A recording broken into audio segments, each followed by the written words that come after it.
দেওশালৰ বিষয়ে মোক আগত কোৱা হৈছিল দেওপাহাৰ বাবা থান এইখিনি গোটেই বিষয়ে মোক বুজোৱা হৈছিল কিন্তু মই নিজেও অনুমান কৰিব পৰা নাছিলোঁ যে ইমান ডাঙৰ সম্পদ এটা এই দেওপাহাৰত লুকাই আছে বুলি ইয়াত কিছুমান এনেকুৱা ধৰণৰ স্থাপত্য আছে যিবিলাকে একেবাৰে অষ্টম নৱম শতিকাত অসম কিমান আগত আছিলে তাৰ বিষয়ে এটা ডাঙৰ বৰ্ণনা পোৱা যায় আৰ্কিঅলজিকেলিও ডাঙৰ আছিলে আৰু যিবিলাক নেৰেটিভ ইয়াত আছে বা যিবিলাক বিভিন্ন ধৰণৰ মূৰ্তিসমূহে যিবিলাক কাহিনী কৈছে সেই কাহিনীবিলাক কোনোবাই দেখিলে সেই সময়তে অসম কিমান অগ্ৰণী ৰাজ্য আছিল তাক গম পোৱা যায় আজি আমাৰ অসমীয়া ধ্ৰুপদী ভাষা হৈছে কিন্তু 1200 শতিকাতে লিখা ল বা বিভিন্ন ধৰণৰ শব্দাক্ষৰ ইয়াতে আছে মই দুৰ্ভাগ্য বুলি ক'ব লাগিব যে আমি অসমতে থাকো কিন্তু কাজিৰঙালৈকে আহি থকা হয় কিন্তু দেওপাহাৰত অহা নাছিল বা মইতো জানাত কাজিৰঙাৰ হয়তো টুৰিষ্ট সকলেও নাজানে যে ইমান ডাঙৰ এটা আৰ্কিঅলজিকেল ট্ৰেজাৰ এটা আমাৰ ইয়াতে আছে মই ঘূৰি গৈ পেলাই মন্ত্ৰী অতুল বৰা ডাঙৰীয়াৰ লগত আলোচনা কৰি এই পাহাৰখনক কেনেকৈ আমি পৰ্যটনস্থলী আৰু তাৰ লগে লগে ইয়াৰ সম্পদসমূহক ৰক্ষণাবেক্ষণ আৰু বহুত সম্পদ এতিয়াও আৰ্কিঅলজিকেল যিটো এক্সকাভেশ্যন হয় সেইটো এতিয়াও হোৱা নাই চেষ্টা কৰিলে আৰু বহুত সম্পদ ইয়াতে ওলাব গতিকে এই পাহাৰখনৰ সৰ্বাংগীন বিকাশ আৰ্কিঅলজিকেল এংগুলৰ পৰা পৰ্যটন এংগুলৰ পৰা এইটো মোৰ নজৰত থাকিব আৰু মই যিমান পাৰোঁ কিবা ভাল খবৰ এটা আপোনালোকক দিবৰ কাৰণে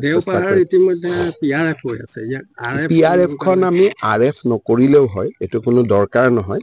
PRFখন আমি ৰেভিনিউ লেণ্ডো কৰিব পাৰোঁ আৰ্কিঅলজিকেলি প্ৰটেক্টেড ৰেভিনিউ লেণ্ডো কৰিব পাৰোঁ ফাইলটো দিছপুৰত আছে মই চাই দিম আজি মই প্ৰথম আহিছোঁ আপোনালোকৰ পৰামৰ্শখিনি আপোনালোকে উপায়ুক্তক দিব অতুল বৰাকো দিব MP সাহেবকো দিব আমি 2 দিনতে ইয়াৰ ওপৰত মই অলপ কমিটি এটা কৰি দিম যাতে ভাল পৰামৰ্শ আমাক দিব পাৰে কি আমি কৰিব পাৰোঁ হাতী মানুহৰ সংঘাতটো আপোনালোকে জানে যে এইবিলাক এটা সময়ত এলিফেণ্ট কৰিডৰ আছিলে উদ্যোগ হ'ল হাতীয়ে নিজৰ ৰাস্তাটো বিচাৰি আহেই তাৰ লগত বিভিন্ন ধৰণে আমি সংঘাতটো কমাবৰ কাৰণে প্ৰচেষ্টা কৰি আছোঁ কিন্তু এই গোটেই অঞ্চলটোত সেই প্ৰব্লেমটো আছে আৰু তাৰ পৰা একেবাৰে সমাধান পোৱাৰো ৰাস্তা নাই যে হাতীটোক কিন্তু এইবাৰ মই ভাৰত চৰকাৰক এটা অনুৰোধ কৰিছোঁ যে কিছু হাতী আমি ঘৰচীয়া কৰিব পাৰোঁ নেকি কাৰণ নহ'লে কি হৈছে যে হাতীৰ পৰিমাণটো ইমান বাঢ়িছে সোলাৰ ফেন্সিং কিবা লগাই আমি কিমান দূৰ কি কৰিব পাৰিম গতিকে সেই কথা এটাও দিল্লীত এবাৰ মই পাতিছোঁ যে আগতে বনৰীয়া হাতীক ঘৰচীয়া কৰা হৈছিলে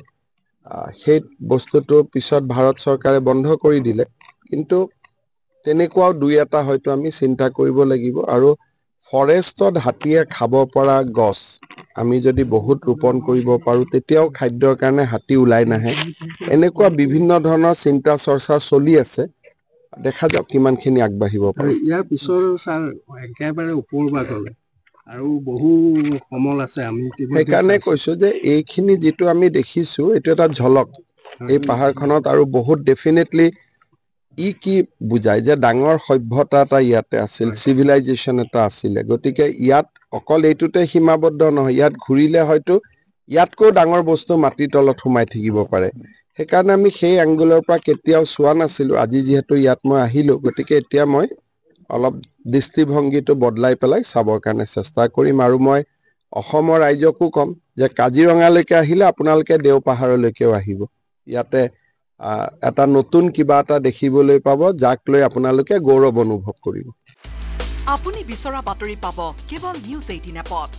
নিউজ 18 এপ ডাউনলোড কৰিবলৈ স্ক্যান কৰক এই QR কোড গুগল প্লে ষ্টৰতো পাব এই নিউজ 18 এপ